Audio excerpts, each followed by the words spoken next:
जब अंग्रेज भारत आए तो उन्हें भारत के लोगों से काम करवाने में दिक्कत हो रही थी, क्योंकि यहाँ के लोगों से बातचीत नहीं कर पा रहे थे और बिना बातचीत किए किसी काम को नहीं करवा सकते। यानी कि अंग्रेजों ने हिंदी नहीं सीखी बल्कि करोड़ों लोगों को इंग्लिश सीखने के लिए मजबूर कर दिया। और एक छोटी मशीनरी की जॉब जिसमें इंग्लिश तो छोड़ो कुछ भी बोलने की जरूरत नहीं है, उसमें भी इंग्लिश बोलने वाले बंदे को पहले प्रेफर किया जाता है। एक चपरासी ऐसी छोटी सी नौकरी के लिए एमटीएस के एग्जाम में भी इंग्लिश मांगी जाती है। अब चपरासी से कौन सी इंग्लिश बुलवाओगे तुम लोग? जिन देशों में तुम लोग पैदा हुए हो, अगर उसी देश की लैंग्वेज को बोलने में तुम्हें शर्म आती है तो तुम्हारे जैसा लीजड़ कोई आदमी नहीं है। जब कोई कहता है कि मैं अपने देश से बहुत प्यार करता हूँ, मैं नेता लोगों की बात नहीं कर रहा हूँ। जब मोर जंगल में नाचता है ना तो उसे लगता है कि वो बहुत अच्छा दिख रहा है, लेकिन असल में बहुत नंगा हो रहा होता है। जैसे तैसे तुम प्लेजर बोलना सीखोगे, ये लोग एक्सटेसी कर देंगे। तुम लोग टॉयलेट बोलना सीखोगे, ये लोग वॉशरूम कर देंगे। तुम लोग वेरी नाइस बोलना सीखोगे तो ये लोग डोप कर देंगे। और जैसे तैसे तुम लोग बिस्कुट को बिस्किट बोलना सीखोगे तो ये लोग कुकीज कर देंगे। जिस देश में कस्टमर सर्विस से इंग्लिश में बात करने के लिए कुछ भी नहीं लेकिन हिंदी में बात करने के लिए दो दबाना पड़े, उस देश में हिंदी की हालत तुम लोग समझ सकते हो। कोई तो हिंदी में ही you know what, oh I see, okay, sorry, thank you और प्लीज इन शब्दों को बोलकर ये साबित करता है कि भैया बिल्कुल खत्म केस तो हम भी नहीं है, हमें भी थोड़ी बहुत इंग्लिश आती है।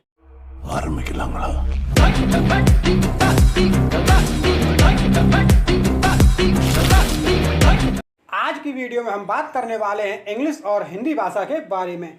इंग्लिश एक अच्छी लैंग्वेज है इसलिए क्योंकि यह एक यूनिवर्सल लैंग्वेज है। आप पूरी दुनिया में कहीं पर भी जाते हो तो आपको वहाँ की भाषा नहीं आती है तो भी आप इंग्लिश बोलकर कम्युनिकेट कर सकते हो। और दूसरा इसलिए कि इसने भारत के अलग अलग स्टेट्स को जहाँ पर अलग अलग लैंग्वेज बोली जाती है उनको भी यूनाइट कर रखा है।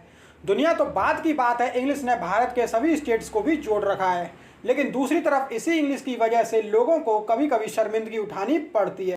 भारत में इंग्लिश बोलने की शुरुआत हुई अंग्रेजों की वजह से। जब अंग्रेज भारत आए तो उन्हें भारत के लोगों से काम करवाने में दिक्कत हो रही थी, क्योंकि यहाँ के लोगों से बातचीत नहीं कर पा रहे थे और बिना बातचीत किए किसी काम को नहीं करवा सकते। तो उन्होंने एजुकेशन सिस्टम में ऐसा बदलाव किया कि स्कूलों में इंग्लिश पढ़ाई जाने लगी। यानी कि अंग्रेजों ने हिंदी नहीं सीखी बल्कि करोड़ों लोगों को इंग्लिश सीखने के लिए मजबूर कर दिया। और हम लोगों ने अपनी मातृभाषा के साथ साथ आज के टाइम पर इंग्लिश एक क्लास बन चुकी है। इंडिया की पॉपुलेशन ज़्यादा है और यहाँ पर जॉब्स भी कम हैं। ऐसा नहीं है कि यह किसी सरकार की गलती है, बल्कि जॉब शुरू से ही इंडिया में कम रही हैं।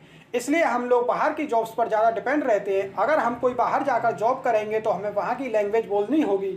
अब बाहर की कंपनियों में तमिल, पंजाबी, तेलुगु, मलयाली ये सब लैंग्वेज तो चलती नहीं है। और हिंदी के अलावा अगर कोई लैंग्वेज हमारे सबसे ज़्यादा क्लोज है तो वो है इंग्लिश। इसीलिए सभी लोग इंग्लिश को सीखने के लिए ज़्यादा प्रेफर करते हैं। इसलिए हमने जिन देशों में इंग्लिश बोली जाती है वहाँ की कंपनियों के साथ सॉफ्टवेयर बिजनेस, टेक बिजनेस या फिर किसी और तरह के बिजनेस को करना शुरू कर दिया।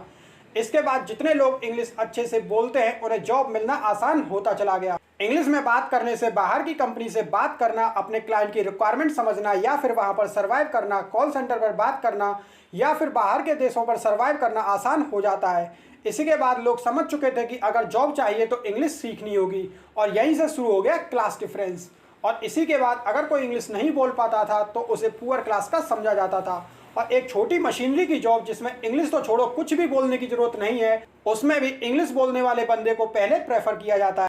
इसके अलावा एक चपरासी जैसी छोटी सी नौकरी के लिए एमटीएस के एग्जाम में भी इंग्लिश मांगी जाती है। अब चपरासी से कौन सी इंग्लिश बुलवाओगे तुम लोग? अगर पूरी दुनिया में सबसे ज़्यादा बोली जाने वाली लैंग्वेज की बात की जाए तो वो इंग्लिश नहीं है। नंबर 1 पर है चाइनीज़, नंबर 2 पर है रशियन, नंबर 3 पर इंग्लिश और नंबर 4 पर है हिंदी। जिन देशों में तुम लोग पैदा हुए हो, अगर उसी देश की लैंग्वेज को बोलने में तुम्हें शर्म आती है तो तुम्हारे जैसा लीजड़ कोई आदमी नहीं है। अगर तुम लोग अपने आसपास गौर करोगे तो जितने लोग तुम्हारी मदद कर रहे होते हैं, जैसे तुम्हारे माता पिता, तुम्हारे दादा दादी, तुम्हारी मेड, तुम्हारे नौकर, वॉचमैन या फिर सब्जी वाले या दूध वाले, ज़्यादातर इन्हीं लोगों की इंग्लिश कमज़ोर होती है। अगर तुम इनका मजाक उड़ाते हो तो तुम अपने घर वालों का भी मजाक उड़ाते हो और साथ में उन लोगों का भी मजाक उड़ाते हो जो दिन रात तुम्हारी सेवा में लगे हुए हैं। जब कोई कहता है कि मैं अपने देश से बहुत प्यार करता हूँ, मैं नेता लोगों की बात नहीं कर रहा हूँ, तो फिर उसे अपने ही देश की मातृभाषा बोलने में शर्म क्यों आनी चाहिए? ये जो हमारे देश में रीजनल लैंग्वेज है वह भी हमारे देश का ही पार्ट है। और अगर कोई अपनी लैंग्वेज का यूज करता है तो इसमें शर्माने की कोई बात नहीं है। एक बार किसी नोट को ठीक से देखना, उस पर 17 लैंग्वेज लिखी गई हैं।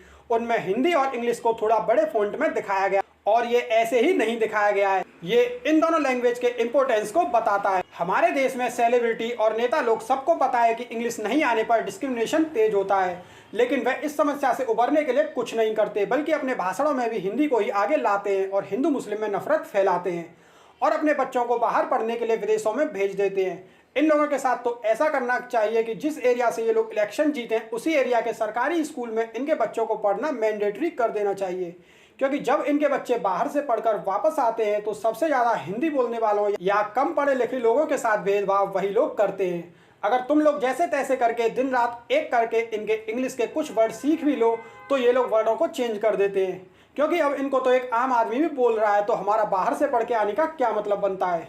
जैसे तैसे तुम प्लेजर बोलना सीखोगे ये लोग एक्सटेसी कर देंगे, तुम लोग टॉयलेट बोलना सीखोगे ये लोग वॉशरूम कर देंगे, तुम लोग वेरी नाइस बोलना सीखोगे तो ये लोग डोप कर देंगे, और जैसे तैसे तुम लोग बिस्कुट को बिस्किट बोलना सीखोगे तो ये लोग कुकीज कर देंगे। तो कुल मिलाकर ये जो क्लास डिफरेंस है ये हमेशा बने रहने वाला है।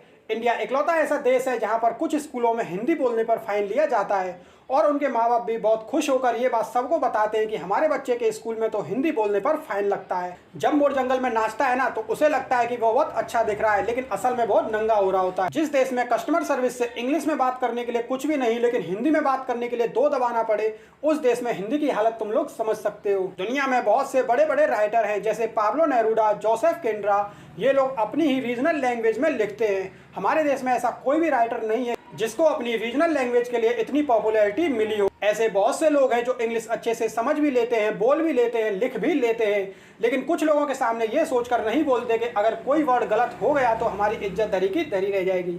और कुछ लोग प्राउड फील करते हैं ये बोलते हुए कि हमको हिंदी नहीं आती। फ्लाइटों में लोग प्यासे बैठे रहेंगे लेकिन एयर होस्टेस को नहीं बुलाएंगे ये सोच करके अगर इंग्लिश ठीक से नहीं बोल पाए तो हमारी बेइज्जती हो जाएगी। भले ही तुम लोग इंग्लिश मूवी देख रहे हो और वह समझ में नहीं आ रही है, लेकिन किसी के सामने सबटाइटल ऑन करने को नहीं बोलोगे ताकि कोई यह ना सोच ले कि इसको इंग्लिश नहीं आती।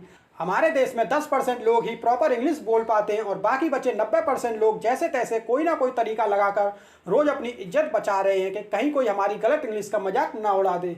बहुत से लोग इंग्लिश की 2-4 लाइनों को रटकर घूम रहे हैं जिससे जरूरत पड़ने पर इन लाइनों को बोलकर अपनी इज्जत बचा सके। कोई तो हिंदी में ही you know what, oh I see, okay, sorry, thank you और प्लीज इन शब्दों को बोलकर यह साबित करता है कि भैया बिल्कुल खत्म केस तो हम भी नहीं है, हमें भी थोड़ी बहुत इंग्लिश आती है।